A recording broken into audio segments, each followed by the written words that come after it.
And the Cleveland Browns have made it into the NFL playoffs for the first time in 18 long years. Breaking news into First Take out of Cleveland. Browns coach Kevin Stefanski has tested positive for COVID-19, according to our Adam Schefter. 2 additional members of the coaching staff and 2 players have tested positive as well. This coming down today. It's an outbreak in Cleveland, and it was probably unrealistic to think that the NFL playoffs would go off without them being untouched by COVID. This is absolutely huge. The most important game in Cleveland Browns organization history. He has done an incredible job as a first-year head coach, stepping in and leading us into the playoffs. It's a next man up mentality, and that's what you go with. What's transpiring in Cleveland is not reinforcement or verification. It's just more of the same for us, like it has been, and for everyone else throughout the course of this journey.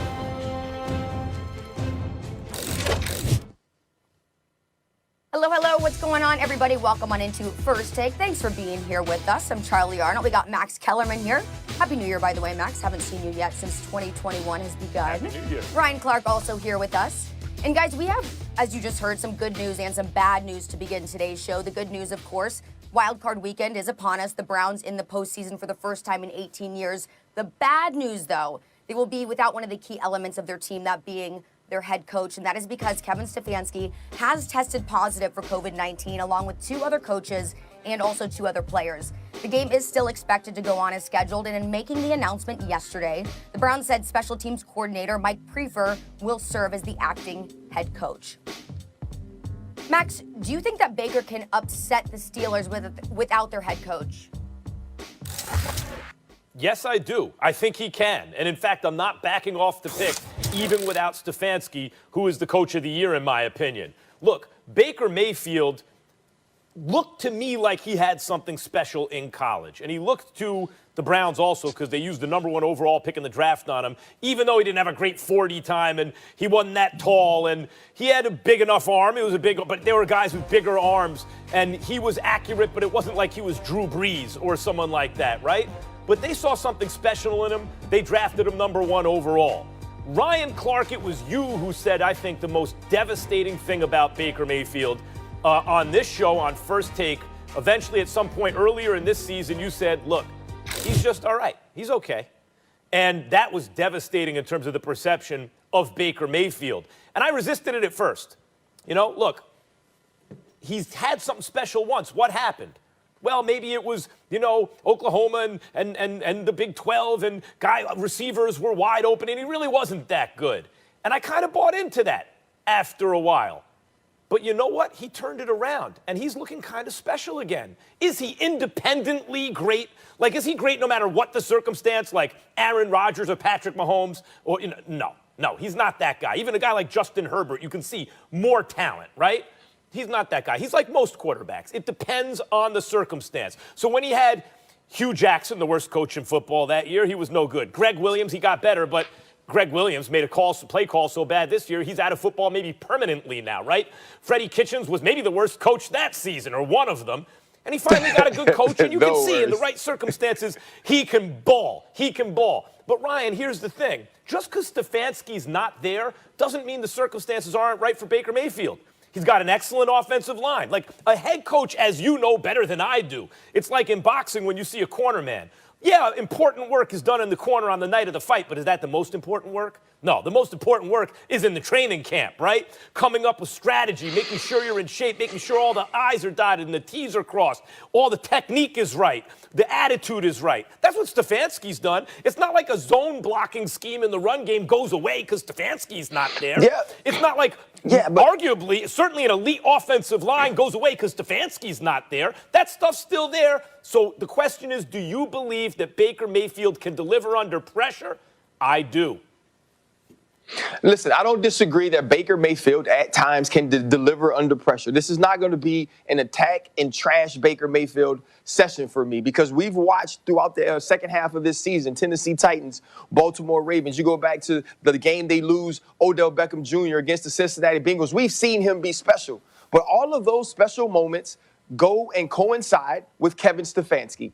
There's not a time we come on this show on a Monday morning and we're talking, Max or Stephen A is talking, and we separate Baker Mayfield and Kevin Stefanski. Everything that we see about his growth, the things we see about his progression, the things we see about his success come from Kevin Stefanski being able to manage Baker Mayfield through the run game and dial up the correct plays to get people open and put Baker Mayfield in the situation to where he's comfortable. That's gone.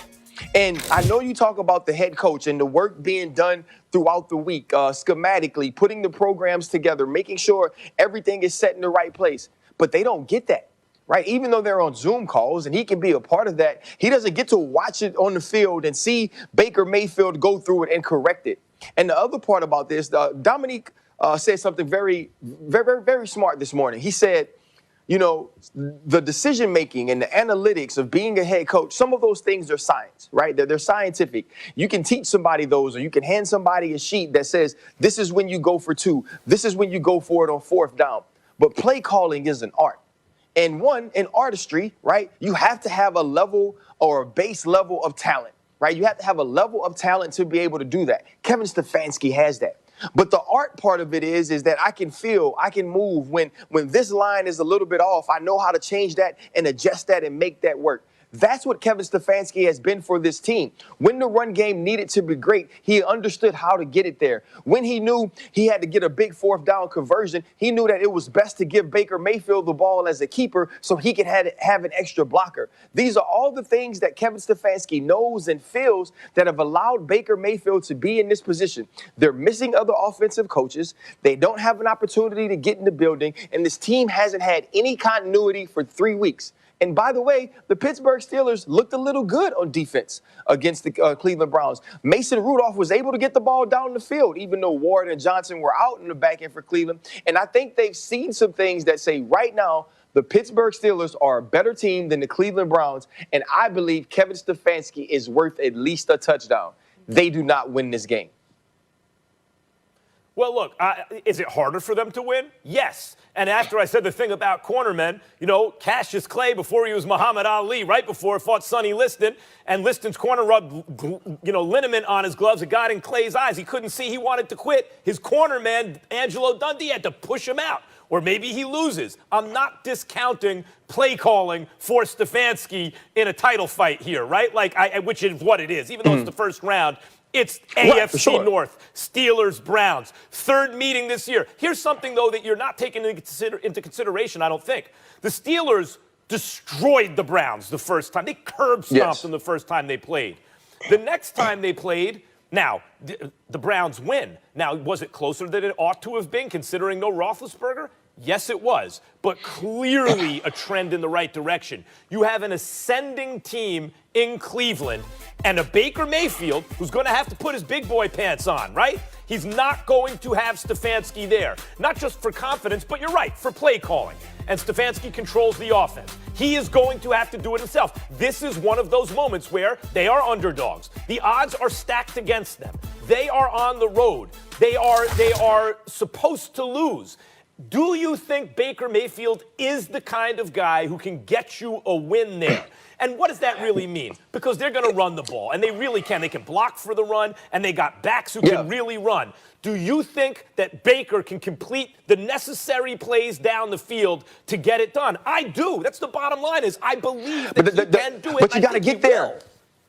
Max, you got to get there, though. You got to get to the point to where you're in position to make those plays, to where you're comfortable enough to make those plays. And that's what Kevin Stefanski has done. I think we're continuing to miss that what Kevin Stefanski did was raise Baker's baseline, right? He raised his floor, and then he allowed him to exceed his ceiling that we'd seen.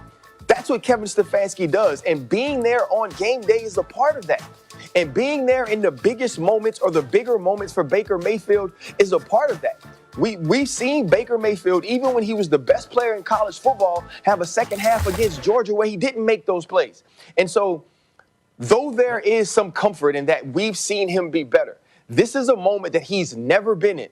This is a moment, you talk about it being a title fight. This is a title fight and a title shot that he's never gotten the opportunity to have. And it's against a 6-time world champion. It's against a 2-time world champion quarterback. It's against a Super Bowl head coach. And that's a different atmosphere. And to go into that atmosphere with, like Well you said, said. without your cornerman is tough. And I believe that this is going to be difficult for Baker Well Mayfield. said. Well said. But you know what? None of Yeah, that changes. Pittsburgh doesn't have a running game. Like that, like everything you said is true, but Pittsburgh still can't run the ball. Yeah, not to mention these two teams playing in back-to-back weeks. Guys, the Browns facility remains closed this morning. They are still doing the contact tracing, so we'll see how all that shakes out before their game on Sunday. But let's talk about the Cowboys now. Their season is over, which means that the team can now pick up negotiations for hopefully a long